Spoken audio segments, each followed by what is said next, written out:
My name is Anas Aremeyaw Anas. I'm an undercover journalist and a lawyer. Whilst growing up in my little village, it's called Bimbila in the northern region, I learned a lot. Bimbila is predominantly a nomadic place, and we usually live in round houses. One incident happened one fine morning. A notorious thief was arrested.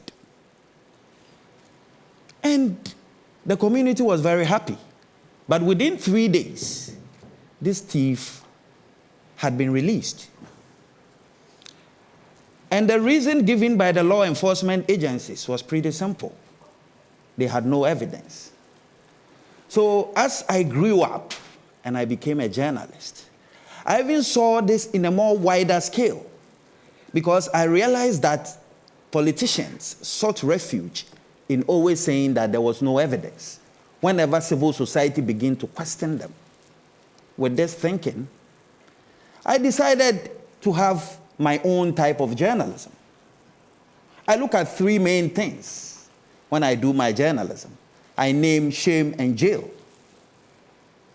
When I say naming, shaming, and jailing, I mean that when I go undercover, I collect the hardcore evidence, team up with the law enforcement agencies, and at the end of the day, testify in the court of law to make sure that the bad guys are put behind bars. See, the people who disrupt our democracy ought to be dealt with through direct and frontal attack, not obliquely or half-heartedly. You see, there's no point in doing journalism and then at the end of the day having these bad guys and walking on the same street with them. So as I kept on moving, I have over the years done many stories and played many roles undercover. I have been a woman undercover. I've been a madman. I've been a sheikh. I've been a pimp, and played many, many other roles to enable me bring that evidence. Over the years, my Chinese sex mafia story, for example, the traffickers who trafficked girls from Asia to West Africa are in jail for 45 years. Talk about the Nana Kwesi Agyeman story, where a pastor raped girls as young as 3. He's in jail for 12 years. Talk about the Seps cocoa smuggling story. They are in jail put together for 16 years. So, as I kept on growing, I started learning. I did go undercover as a prison inmate. And this time it was in Sawan prison. When I got in there, after having shaved my beard and all that, I got in and met the cell lord. I went and paid homage. I didn't understand the chemistry of the prison. You see, the prison always has hierarchies. In the night, I was caught up and given a severe beating because I did not pay homage by paying money to the prison lord. In the prison, I found instances of human rights abuse. The food we had was being stolen by people. We had very bad health care. And it was even easier to get cannabis, cocaine, and other things in the prison than on the streets. That is the prison.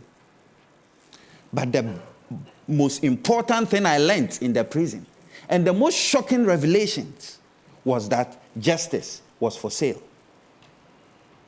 I couldn't believe it. So when I came out of prison, I decided to investigate the little bits that I had heard from my colleagues.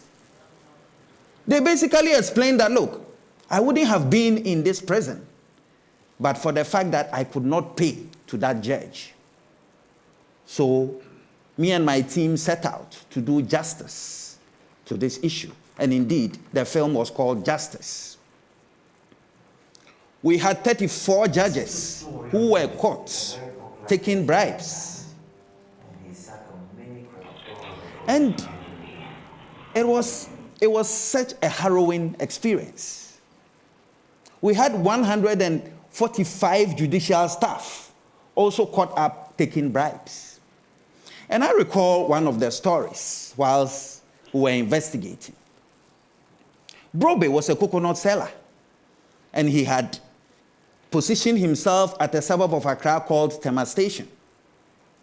Now, one time, another boy called Faisal was walking with a girl. Brobe got angry and asked Faisal why he was walking with that beautiful girl.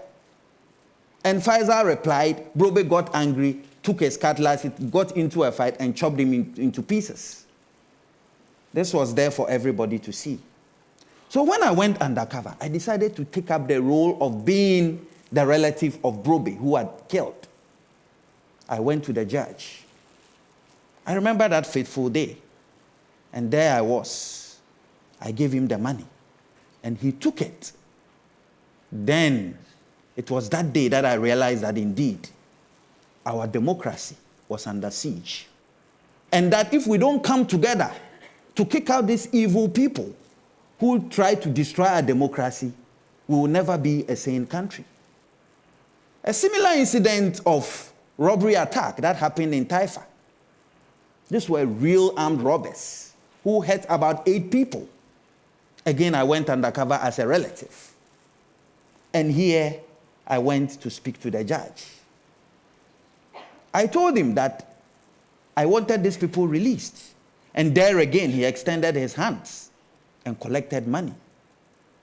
And that morning, I remember, when he gave that famous judgment, it was 9 a.m. That's when he was supposed to sit. As at 9:30, he was still waiting to collect the money from me. And as soon as I paid him, all these robbers were released back to society. Then I started thinking. I also did go to some of the judges who proved to be so upright. In fact, one female judge that I stood in front of called the police. I had to run away for my dear life. And that taught me another lesson. That despite whatever happens, there are people who are willing to push the frontiers of democracy. See, as I keep doing what I do, I know that there will be problems. When I teamed up with my colleague, Stanley Nkwenda, to go to Seychelles, it was because of a special reason. You see, threats are very normal in this job that I do. Whilst I was doing this, one of my members got kidnapped, and it had to take the security forces to come help. As for plot to kill me and all those, they have a daily occurrence. I get them every day. Also, some lawyers went to court, and what they requested for was for my beads to be unveiled so that they could see my face. So those of you wondering, I wear these beads because I want to be able to do that next story.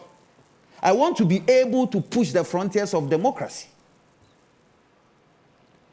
See, that day when I had that call from that anonymous caller, he told me, do not drive home. Do not use your car. So I decided to follow what I had heard. And the next morning, the bad guys had gone to attack someone and injured him. That person was driving a similar car. When you decide to do what I do, you're not going to have a normal social life. When people are going out to have fun in the pubs and the clubs, count yourselves out because the bad guys are always watching. So that day, when I set out with Stanley Nkwenda and we went to Seychelles, it was to look for those African leaders who eventually steal our money and hide them in safe havens. Though there are international laws that are supposed to stop people from hiding stolen wealth, looted wealth from Africa, there are still some countries who allow this to happen. So for me, looking at the executive arm of government, looking at corrupt African leaders was key to the work that I do. Because many children suffer from diseases as a result of the bad things that happen when money is stolen. So I am glad that in Seychelles, we were able to expose some of these institutions that launder our money. See, one thing I have learned over the years as I've been doing this job is that we must be willing to question institutions, willing to question the status quo. We do not have to believe that because we've set up institutions, they will be sacrosanct. We need to ask them the questions. It is only when we ask questions that we can find answers. We have to keep probing as journalists. Then again, if we want to keep our democracy sane, we ought to open our eyes and play our watchdog roles very well. See, when I go back to my village, I want to wear my journalism badge with a lot of pride. Pride that is born out of the good deeds that my journalism has contributed to society. You see, journalism ought to be seen as a very powerful disinfectant, not to destroy the society, but to help rid of the filth that has engulfed our society. I know, as I keep doing this over and over, there will be problems. I may die.